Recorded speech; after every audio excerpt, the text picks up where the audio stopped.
மீனவர்களுக்காக குரல் கொடுக்கிற இதே சமயத்துல நம்ம தொப்புள் கொடி உறவுகளான ஈழத் தமிழர்கள் அவங்க இலங்கையில இருந்தாலும் உலகத்துல எந்த மூலையில இருந்தாலும் தாய்ப்பாசம் காட்டின தலைவனை இழந்து தவிக்கிற அவங்களுக்காகவும் குரல் கொடுக்கிறது, அவங்களுக்காகவும் நிக்கிறது நம்மளோட கடமை இல்லையா? மீனவர்களோட உயிர் எந்த அளவுக்கு முக்கியமோ அந்த அளவுக்கு ஈழத் தமிழர்களோட அவங்களுடைய கனவுகளும் அவங்களுடைய வாழ்க்கையும் நமக்கு ரொம்ப ரொம்ப முக்கியம்.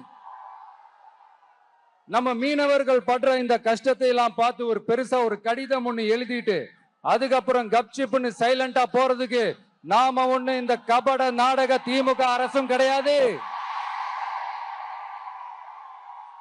மத்த மீனவர்கள்னா இந்திய மீனவர்கள், நம்ம மீனவர்கள்னா தமிழக மீனவர்கள். இப்படி பிரிச்சு பார்த்து பேசுறதுக்கு நாம ஒண்ணு பாசிச பாஜக அரசும் கிடையாது.